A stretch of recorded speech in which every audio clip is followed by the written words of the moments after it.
बाबा भोलेनाथ की जय।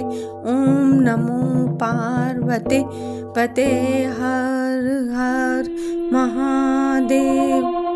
श्री पार्वती जी के पति देवताओं में श्रेष्ठ, जगत के कारण रूप चंद्रमा तथा शेषनाग जी को आभूषण रूप से धारण करने वाले नंदीश्वर के स्वामी, नेत्रों में सूर्य तथा चंद्रमा की ज्योति से प्रकाशमान श्री विष्णु भगवान के प्रिय, भक्तजनों के आश्रय स्थान तथा श्रेष्ठ वरदाता भगवान शंकर जी की मैं वंदना करती हूँ।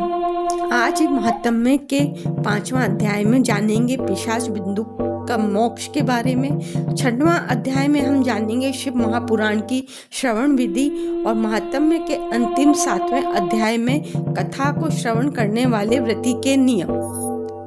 अथ 5वां अध्याय प्रारंभ। भक्ति के प्रबल प्रताप से चंचुला ने शिवलोक में परम पद प्राप्त किया जो देवताओं को भी दुर्लभ है। इतनी कथा श्रवण करके शौनक जी ने कहा, हे सूत जी, आप कृपा करके अब इससे आगे का इतिहास वर्णन करें, क्योंकि इस प्रकार शिवलोक प्राप्त करके चंचुला ने क्या किया और उसका पति बिंदुक उस पिशाच योनि से किस प्रकार मुक्त हुआ। सूत जी बोले, हे महर्षि, माता पार्वती के समीप रहते हुए चंचुला एक दिन हाथ जोड़कर उनसे बोली, आप परम प्रतापी स्कंद की माता हो, आप आदि शक्ति हो, प्रलय करने वाली हो और समस्त असुरों की संहारक हो।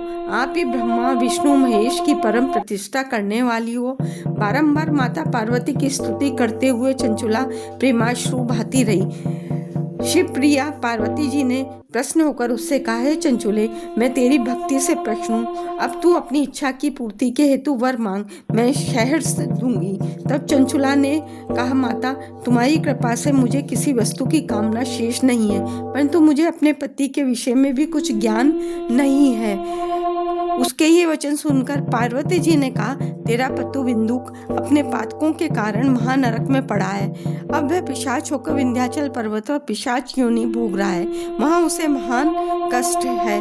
अपने पति की मुक्ति का विचार करके माता पार्वती जी से चंचुला बोली, हे माता, आप मुझ पर दया करके मेरे नराधम पति का उद्धार करें। पार्वती जी ने कहा, हे चंचुले, यदि तुम्हारा पति शिव पुराण की कथा का श्रवण करे तो उसका उद्धार हो सकता है। पति की मुक्ति के लिए आते हुए देख जगत जननी माता पार्वती को दया उपजी और उन्होंने शिव कथा में दक्ष तुम्रू नामक गंधर्व को बुलाकर कहा, हे गंधर्व श्रेष्ठ तुम्रू, तुम इस द्विज पतली चंचुला के साथ विंध्याचल पर्वत पर जाओ।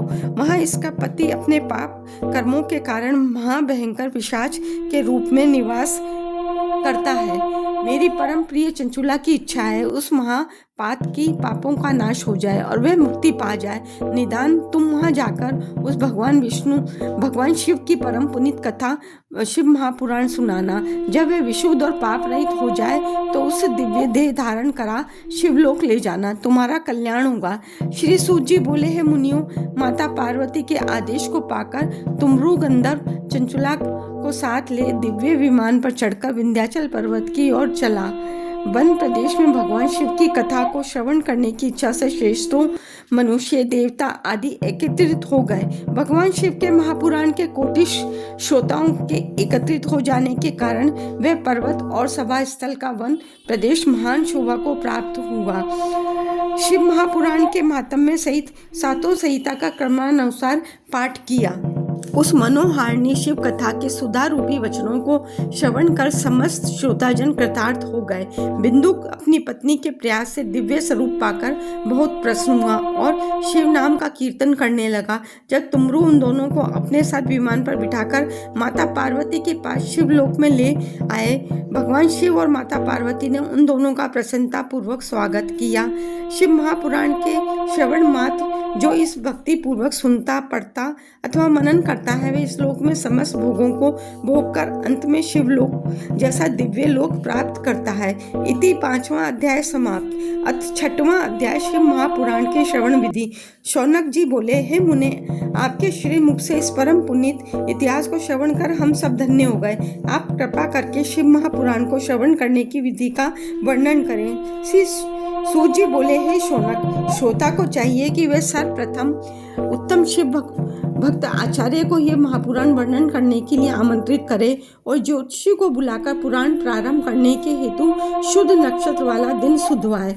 किसी शिवालय, तीर्थ स्थल, बिल्व वृक्ष के नीचे, घर आदि स्थान पर कथा कराने की व्यवस्था करे। वेदी बनवाकर उसके ऊपर भगवान शिव का एक दिव्य आसन लगवाए। कथा कहने वाले आचार्य के लिए उत्तम आसन लगाए। श्रोताजनों को सुखपूर्वक बिठाने की इच्छा से सुंदर आसनों की व्यवस्था करे ताकि कथा श्रवण करने में उनको तनिक भी कष्ट न हो। आसन व्यवस्था करने में इस बात का विचार रखे कि वक्ता का मुख उत्तर की ओर और श्रोताओं का मुख पूर्व की ओर हो तथा दोनों के मुख आमने सामने रहें। कथा बिना किसी विघ्न के समाप्त हो, इसलिए प्रारंभ करते समय गणेश जी का पूजन करना चाहिए। गणेश पूजन के पश्चात भगवान शिव तथा पुराण पुस्तक का पूजन करें। समस्त श्रोता शुद्ध हृदय से शिव शक्ति में लीन होकर शिव पुराण की कथा को श्रवण करें। श्रोता वक्ता दोनों को भक्ति से प्रसन्न होकर कथा कहनी एवं सुननी चाहिए। विघ्न विनाश के लिए नित्य प्रथम गणेश पूजन करें। नित्य कृत्य संक्षेप से करके प्रायश्चित करें। नव ग्रह पूजन, भद्रदेव पूजन करें एवं नित्य विधि पूर्वक शिव पूजन तथा पुस्तक का पूजन करें। पूजन के अनंतर भक्ति से हाथ जोड़ पुस्तक को शिव स्वरूप समझ स्तुति करें। हे पुराण देव, आप साक्षात महेश्वर हो, प्रत्यक्ष हो, श्रवण के हेतु स्वीकृत हो, अतः मुझसे संतुष्ट हो। इस प्रकार शिव पुराण की स्तुति करके नम्रता से शिवाजी जी की पूजा करें। शिव पूजा की विधि से पुष्प, वस्त्र, भूषण, धूप, दीप आदि से वक्ता का भी पूजन करें। इति छठा अध्याय समाप्त। बोलो हरे हरे महादेव। अथ सातवां अध्याय कथा को श्रवण करने वाले व्रती के नियम। शौनक जी बोले हैं सूत जी, शिव पुराण के श्रवण करने वाले व्रतियों का नियम सुनाइए। सूत जी बोले, हे शौनक, व्रती को ब्रह्मचार्य पालन करते हुए भूमि शयन तथा पत्रावली पर भोजन करना चाहिए। भोजन कथा के समाप्त होने पर करें। पुराण समाप्ति तक उपवास अथवा एक समय भोजन करें। शुद्ध मन से शिव पुराण को सुने। घृत, दूध, फलाहार अथवा एक समय भोजन करके कथा श्रवण करें अथवा एक बार खीर का भोजन करें। जिनसे कथा में विघ्न पड़ने का भय रहता है वे गरिष्ठ दालें, अन्न, चौरा, राजस्व के बीज, मसूर की दाल, बासी चीजें व्रती ने खाएं। सात्विक भोजन का ग्रहण करें। नशीली वस्तुओं आदि संज्ञक चीजों को व्रती छोड़ दे। बैंगन, कलिंद, पिचन, मूली, पेठा, नालिका, शाक, भुना मूल इन्हें व्रती न खाएं। हे मुने, स्त्री पुरुष सबको शिव पुराण की कथा सुनानी चाहिए। शिव पुराण के पारायण के दिन कोटि यज्ञ के समान अति उत्तम मानने चाहिए। उन उत्तम दिनों में अल्प वस्तु भी विधि से दान की जाए तो उसका अक्षय फल प्राप्त होता है। इस प्रकार व्रती विधि पूर्वक कथा सुनाकर परम आनंद से उद्यापन भी करे। श्रोता यदि गृहस्थ हो तो कर्म की शांति के लिए होम करे। रुद्र संहिता के श्लोकों से अथवा गायत्री मंत्र से या इस पुराण के तत्वों से होम करे अथवा शिव के पंचाक्षर मंत्र से होम करे। छोटे मोटे दोषों की शांति के लिए भक्ति पूर्वक शिव का पाठ करे। ऐसा करने पर शिव पुराण भक्ति मुक्ति के साथ संपूर्ण फल देता है। हे शौनक जी, यह शिव पुराण का महात्म्य है जो मैंने सुना दिया। और अब क्या सुनना चाहते हो? श्री शिव पुराण तो पुराणों का ताज है। जो प्राणी इस संसार में विश्वनाथ का ध्यान करते हैं और उनकी वाणी शिव गुणों की स्तुति करती है वे भवसागर से तर जाते हैं। इति श्री शिव महापुराण महात्म्य समाप्त। हर हर महादेव। बाबा भोलेनाथ की जय। ओम नमो पार्वते पते। हर हर महादेव।